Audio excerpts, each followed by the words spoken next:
पहली विधानसभा में तो 60 ब्राह्मण विधायक थे, लेकिन अब मात्र 15। राजस्थान के सबसे बड़े ब्राह्मण नेता भजनलाल शर्मा। राजस्थान में ब्राह्मणों का वोट बैंक हमेशा महत्वपूर्ण रहा है। क्या हमारी राजनीतिक भागीदारी में कमी आई है? क्या हमारे युवा राजनीति में दिलचस्पी नहीं ले रहे?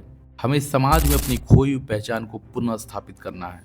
जय परशुराम, जय हो विजय हो ब्राह्मण समाज की। नमस्कार साथियों, आपका स्वागत है आपका अपने चैनल ब्रह्म टीवी पर। यह चैनल ब्राह्मण समाज के गौरवशाली इतिहास, वर्तमान स्थिति और उनके भविष्य को लेकर चर्चा करने के लिए बनाया गया है।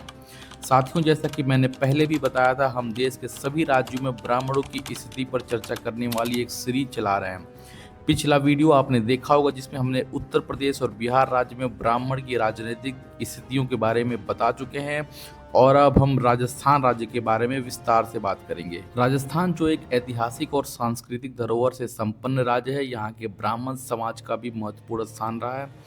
राजस्थान में प्रमुख ब्राह्मण क्षेत्रों में जयपुर, जोधपुर, अजमेर, अलवर और सिरोही जैसे इलाके शामिल हैं, जहाँ ब्राह्मणों का ऐतिहासिक रूप से अच्छा प्रभाव रहा है। यही नहीं, राजस्थान के कई धार्मिक और सांस्कृतिक स्थल जैसे पुष्कर, जोधपुर का मंडोर और सिरोही जिले के विभिन्न मंदिर भी ब्राह्मणों से जुड़े हुए हैं।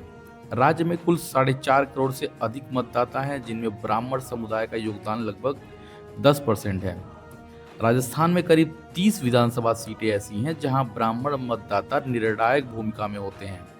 राजस्थान की राजनीति में कांग्रेस में कभी ब्राह्मणों के हाथों में सत्ता हुआ करती थी। हरदेव जोशी और जय नारायण व्यास जैसे दिग्गज नेता कांग्रेस नहीं दिए हैं, लेकिन दोनों के निधन के बाद कांग्रेस में ब्राह्मण हाशिए पर चले गए। 1954 में जय नारायण व्यास पहले ब्राह्मण सीएम बने थे। इसके बाद कांग्रेस से हरदेव जोशी 3 बार 1973 से 1977 तक, 1985 से 1988 तक और फिर 1989 से 1990 तक मुख्यमंत्री रहे थे। राजस्थान में हरदेव जोशी के मुख्यमंत्री रहने तक ब्राह्मणों का वोट कांग्रेस को ही जाता था, पर राम जन्मभूमि आंदोलन के बाद से ब्राह्मणों का वोट बीजेपी को मिलने लगा। हालांकि कांग्रेस में नवल किशोर शर्मा और सीपी जोशी बड़े नेता के तौर पर उभरे। 2023 में सीपी जोशी को बीजेपी ने 11 साल बाद ब्राह्मण समुदाय के किसी दिग्गज को प्रदेश अध्यक्ष बनाया था।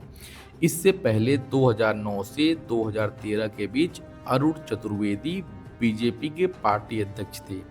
उनसे पहले महेश चंद्र शर्मा, ललित किशोर चतुर्वेदी, भंवर लाल शर्मा, रघुवीर सिंह कौशल और हरिशंकर भाब्रद अध्यक्ष थे। दूसरी ओर कांग्रेस में भी कई प्रदेश अध्यक्ष ब्राह्मण थे, जिनमें बीडी कल्ला, गिरिजा व्यास, गिरधारी लाल व्यास और जय नारायण व्यास शामिल रहे।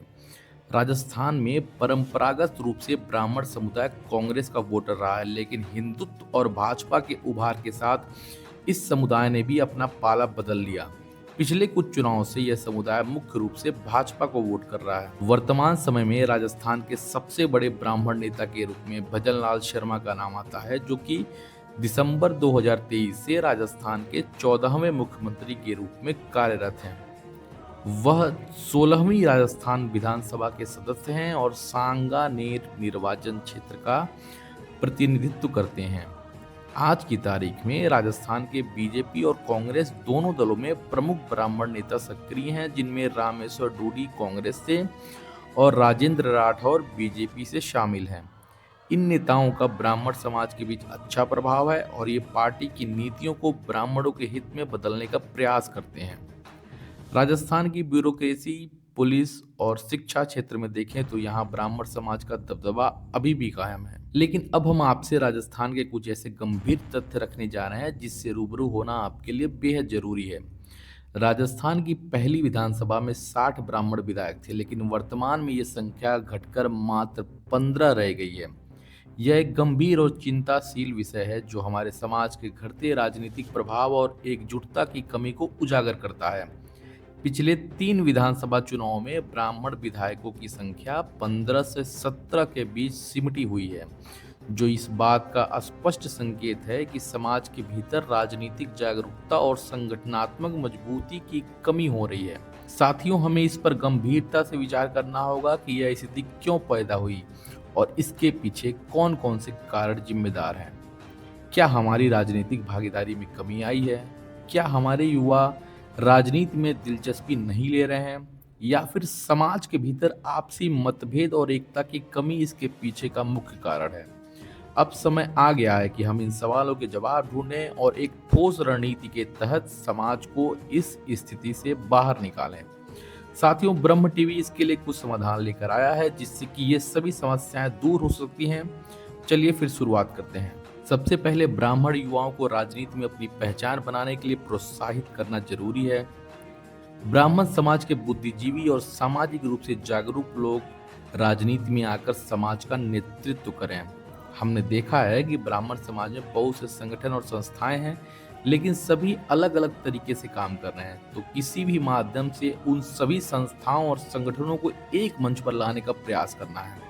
हमारे ब्राह्मण समाज के भीतर आपसी मतभेद को दूर करना होगा।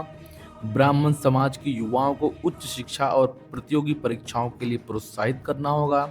रोजगार और व्यापार के क्षेत्र में ब्राह्मण समाज के लोगों को आगे बढ़ने में मदद करना होगा। किसी भी चुनाव के दौरान संगठित तरीके से मतदान करें और अपने समाज के प्रतिनिधियों को ही चुनें। पूरी तरह से ये सुनिश्चित करें कि राजनीतिक पार्टियां ब्राह्मण समाज की समस्याओं और जरूरतों को अपनी प्राथमिकताओं में शामिल करें। हमारे अपने ब्राह्मण समाज से जुड़े मुद्दों को मीडिया और अन्य मंचों पर उठाएं। हमारे ब्राह्मण समाज के बारे में सकारात्मक और प्रगतिशील छवि प्रस्तुत करें। समाज के सभी वर्गों को साथ लेकर चलें और व्यक्तिगत स्वार्थों को छोड़कर सामूहिक हितों पर ध्यान केंद्रित करें। ऐसे नेताओं को सामने लाएं जो निस्वार्थ भावना से हमारे ब्राह्मण समाज की सेवा करें। यह समय बिल्कुल आत्ममंथन और ठोस कार्रवाई का है। अगर हम संगठित होकर कार्य करेंगे और अपनी ताकत को पहचानेंगे तो न केवल हमारा राजनीतिक प्रतिनिधित्व बढ़ेगा, बल्कि समाज के हर क्षेत्र में हमारा प्रभाव भी मजबूत होगा। हमें यह समझना होगा कि अगर हमें समाज में अपनी खोई हुई पहचान को पुनः स्थापित करना है तो एकजुट होकर संगठित प्रयासों से और सामूहिक भागीदारी से ही यह संभव हो पाएगा। अगर हम साथ जुड़ेंगे तो ही ब्राह्मण समाज को नई ऊंचाइयों तक पहुंचा पाएंगे। साथियों, अगर आपको यह जानकारी अच्छी लगी है तो इस वीडियो को लाइक करें और इस वीडियो को शेयर करें।